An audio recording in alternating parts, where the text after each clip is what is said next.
Oke teman-teman, selamat pagi semuanya. Di dalam video pagi hari ini kita akan membahas tentang trading plan dan rekomendasi saham 10 Juni 2026. Oke, langsung aja kita mulai deh temannya. Kita bahas dari saham MDIA. Nah, jadi untuk saham MDIA ini kalau kita perhatikan di weekly time frame kayak ini jelas sekali temannya, dia ini bergerak di dalam trend bullish dan sekarang dia sedang menguji area demand zone-nya. Dan ketika dia sedang menguji area demand zone-nya, ada muncul candle hijau. Nah, ini artinya sudah ada pertukaran supply dan demand, dan stokastiknya juga berada di bawah nih. Artinya penurunannya sudah mulai terbatas. Nah, sekarang coba kita lihat celahnya, apakah bisa ini kita entry atau tidak nih temennya. Ya sebenarnya ya, kalau kalian swing trading kalian bisa tunggu dia transisi, itu cara yang paling aman kak ya. Kalau lu scalping, nah ini lu bisa manfaatkan nih kak untuk kenaikan jangka pendeknya nih ya, karena kita nggak tahu juga kan dia naiknya sampai mana nih temennya, dia berhasil jebol atau tidak. Nah itu kak yang dikhawatirkan ya. Jadi di weekly time frame dia bullish, dia masuk ke dalam area demand zone, stokastik mendukung dan lain sebagainya, bukan berarti di daily time frame kalian bisa masuk main entry aja kak ya. Bisa jadi loh kalau kalian main entry di sini aja dia gagal jebol, area trend langsung dihajar ya ke bawah, itu bisa jadi teman. Jadi nggak bisa langsung main entry aja, jadi kita harus menunggu dia sinkron dulu kak. Di weekly time frame bullish, di daily time frame pun harus bullish. Nah kalau saat ini di daily time frame belum bullish kak, dia masih bergerak di dalam trend bearish. Nah jadi kalau kalian mau entry, kalian harus menunggu dia transisi, dia jebol dulu ke atas kak ya. Nah nanti kalau dia sudah jebol ke atas temennya, dia koreksi, oke, bisa kalian ukur pakai Fibonacci. Oke, cara ukurnya seharusnya kalian tahu dong ya. Nah kira-kira seperti itu untuk saham MDIA. Tunggu dia transisi, itu jauh lebih aman kak. Oke, kita lanjut lagi untuk saham SSI ya.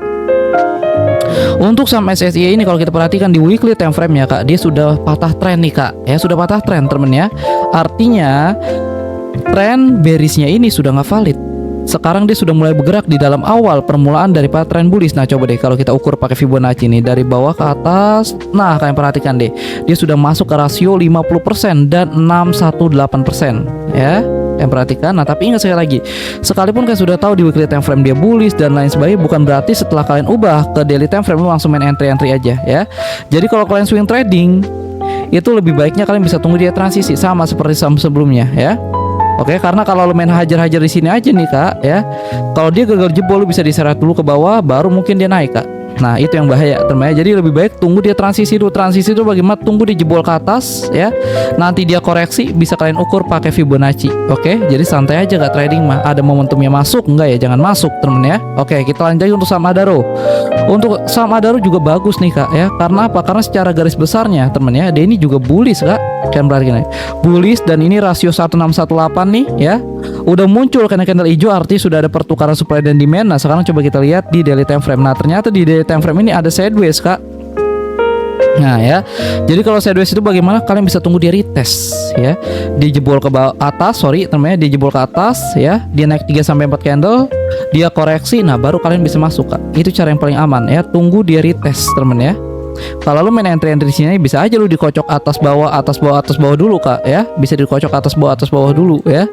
Nah jadi tunggu dia jebol ke atas, dia retest, kalian bisa masuk. Itu cara yang paling aman kak ya. Oke, kita langsung lagi untuk saham CDIA temen ya. Untuk saham CDIA, coba deh kita perhatikan, dia ini masih bergerak di dalam tren bearish kak. Ini jelas sekali temennya, karena trennya juga kan tidak dipatahkan ya. Namanya tren bearish bisa naik nggak ya? Bisa kak. Nah ini planning kita nih kemarin nih kak, ada plan 1 dan plan 2. Plan 1 dia langsung jebol nih kak dan turun sampai ke area tersebut. Plan 2 dia bisa naik dulu nih sampai sini dan tetap areanya akan turun kak. Karena apa? Karena secara garis besar masih bergerak di dalam tren bearish. Namanya tren bearish bisa naik nggak ya? Bisa, tapi kenaikannya cuma sebatas kenaikan sementara, lanjut turun lagi ya. Nah sebenarnya ini bisa kalian pakai nih buat scalping nih kak ya, kalau kalian ngerti itu bagus kak. Oke, kita lanjut ya. Sampai mana target? Sampai sini temennya, SSMS. Oke, kita lanjut lagi deh ya. Dia juga udah kena target kita temennya. Target pertama kita, plan pertama kita ini berhasil kak ya. Sekarang coba kita akan ubah lagi deh ya. Plan pertama kita sudah berhasil kena temen. Oke, kalau kita perhatikan, dia ini sudah jebol dari konsolidasi atau sideways kak ya. Yang saya bilang di awal-awal, sideways ini adalah fase penentu. Dia jebol, oke, dia jebol ke bawah ya, berarti dia bergerak di dalam tren bearish kak. Nah coba kita ukur pakai Fibonacci. Nah jadi kalaupun dia bisa naik, paling juga naik sampai sini kak. Nih ya, kita ganti jadi warna hijau deh ya. Kalaupun dia naik juga paling dia naik sampai situ. Sekarang kita lihat di daily time frame. Nah di daily time frame ini sebenarnya bisa kalian manfaatkan buat scalping nih kak ya, untuk kenaikan jangka pendeknya aja. Nah kira-kira seperti itu temen ya. Oke, targetnya di sini nih kalian bisa main scalping. Target pertama, target kedua ya. Kalian lihat tapi di H4, lihat trennya dan sebagainya itu di H4, lalu entry di M15 ya. Kalau untuk swing trading, nah ini belum ada momentum sih, teman-teman, belum ada momentum, belum ada konfirmasi ya. Jadi kalau untuk swing trading sih wait and see dulu deh Kak ya. Wait and see dulu teman-teman ya. Atau beli sore jual pagi. Nah, itu bisa kalau misalkan dia jebol, misalkan nih jebol area resistennya, nah itu bisa ya. Nah, jadi kalau untuk swing trading belum ada momentum Kak. Oke, kita lanjut lagi untuk CMMN ya. CMNN nih ya. Oke, nah kalian perhatikan baik-baik nih Kak ya. Ini sideways. Jadi kalau misalkan nanti di saham-saham selanjutnya ada sideways juga, saya nggak jelasin lagi deh temen ya. Jadi sideways ini adalah fase penentu. Jadi kalian perhatikan baik-baik. Sideways ini adalah fase penentu. Oke. Kalau dia jebolnya ke bawah, dia akan bergerak bearish. Dia jebolnya ke atas, dia akan bergerak bullish atau naik. Permasalahan di sini apa? Kalian nggak tahu kan? Dia jebolnya kemana Kak? Dia jebolnya ke bawah, dia jebolnya ke atas. Kalian nggak tahu. Nah, maka dari itu, kalau kalian bertanya kepada saya, bagaimana cara entry yang paling aman di dalam konsolidasi atau sideways seperti ini? Jawabannya tunggu dia retest. Nah, ya. Dia jebol ke atas, dia naik 3-4 candle, dia koreksi, baru kalian bisa masuk. Kalau dia sudah terbentuk pattern seperti ini, karena ini arti pergerakan harga sudah mulai jelas, strukturnya sudah mulai jelas, dan besar kemungkinan dia akan melanjutkan penguatannya Kak. Ya, nah kira-kira seperti kalau misalkan kalian entry di sini boleh nggak ya? Sebenarnya nggak ada yang larang juga Kak. Ini masuk ke tipe aggressive trading ya, tapi pakai stop loss ya. Kalau Kakak tidak menggunakan stop loss, ingat dia jebol ke bawah, Kakak bisa diseret terus makin bawah. Jadi kalau trading pikirin yang buruk-buruknya dulu ya. Kalau kalian entry di sini siap dengan kemungkinan terburuknya ya, is oke, nggak jadi masalah ya. Yang penting pakai stop loss. Oke, kita lanjut lagi untuk saham Indo. Saham Indo juga sideways Kak ya, jadi nggak perlu kita jelasin lagi, nggak perlu saya jelasin lagi lah ya. Sama seperti saham CMNN ya. Oke, kita lanjut lagi untuk saham ESIP. Untuk saham ESIP udah patah tren Kak. Nah ya, jadi kalau udah patah tren seperti ini bisa naik, bisa. Artinya sudah mulai bergerak bearish teman ya. Jadi kalian jangan pernah berpikir lagi nih saham ESIP ini bergerak bullish. Enggak ya. Bullishnya sudah nggak valid, dan sekarang ini sudah mulai bergerak di dalam awal permulaan daripada tren bearish. Bisa naik nggak? Bisa sampai sini teman ya. Kenapa sampai sini? Karena di sini ada area supply zone. Supply zone ini apa? Supply zone ini adalah area yang terdapat banyak penjual yang siap menjual barangnya. Jadi penjual tuh ngumpul di sini Kak. Nah, ini siap-siap nih. Kalau dia sudah mendekati area tersebut ya, misalkan nih ya, lalu scalping. Nah, ini bisa nih lu scalping ya untuk memanfaatkan kenaikan jangka pendeknya ya. Nah, tapi ketika dia sudah mendekati area tersebut, mendekati loh, tidak harus kena Kak. Mendekati area tersebut sudah muncul kena candle merah, kena candle ekor panjang, apalagi sampai muncul candle reversal, jangan mikir dua kali, langsung cut, oke? Karena trennya sudah mulai berubah, bahaya Kak ya. Oke, kita lanjut lagi untuk saham ASPR. ASPR ini sudah patah tren juga nih Kak ya. Kalau kita tarik juga tadi temennya. Nah, jadi kalian perhatikan deh, kalaupun dia naik nih, dia akan menguji area resisten ini Kak ya. Kalau dia gagal menguji area resisten ini, dia akan melanjutkan penurunannya ya temennya untuk saham SPR. Kalian jadi harus berhati-hati karena dia sudah juga mulai transisi nih, kalian perhatikan deh ya. Trennya sudah mulai dipatahkan. Artinya dia sudah mulai bergerak di dalam awal permulaan daripada tren bearish. Oke, kita lanjut lagi untuk saham koin.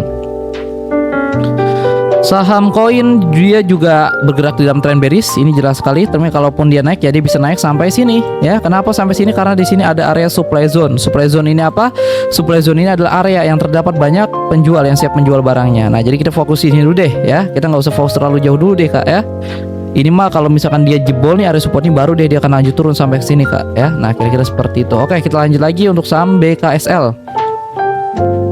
BKSL juga sama temennya, dia ini bergerak di dalam tren bearish. Nah, ini adalah area Fibonacci ya, paling juga kalau dia naik ya dia bisa naik sampai sini lalu lanjut turun lagi. Nah, kira-kira seperti itu temennya. Jadi sebenarnya sih kalau lu bisa scalping, nah ini bisa nih temennya lu manfaatkan untuk kenaikan jangka pendeknya ya. Lu bisa manfaatkan untuk jangka pendeknya. Kalau scalping terus terang aja nggak ada momentum Kak, nggak ada momentum temennya. Kalau scalping mungkin ada. Nah, itu bisa kalian tonton deh di video yang paling bawah, ada judulnya tuh scalping part 2. Nah, itu kalian contek deh caranya bagaimana temennya. Saya juga di dalam kondisi seperti ini swing trading tuh jarang sekali Kak, paling juga main scalping temennya. Namanya scalping juga tektok atas bawah, tektok atas bawah temennya. Jadi kalau kalian stop loss, kena cut loss itu wajar Kak ya. Namanya juga kan scalping, kena stop loss entry lagi, kena stop loss entry, kena take profit entry, kena take profit entry, kena take profit entry, begitu terus Kak ya. Jadi kalau kalian pemula mentalnya belum kuat ya jangan deh temennya, nanti down lagi kayak kena stop loss 2 kali langsung down ya. Scalping mah emang begitu Kak, biasa temennya. Oke, mungkin untuk video pagi hari ini dan trading plan hari ini cukup sampai di sini dulu deh ya. Kita akan lanjut lagi nanti temennya. Oke, saya Rido Shihab pamit undur diri. Assalamualaikum warahmatullahi wabarakatuh.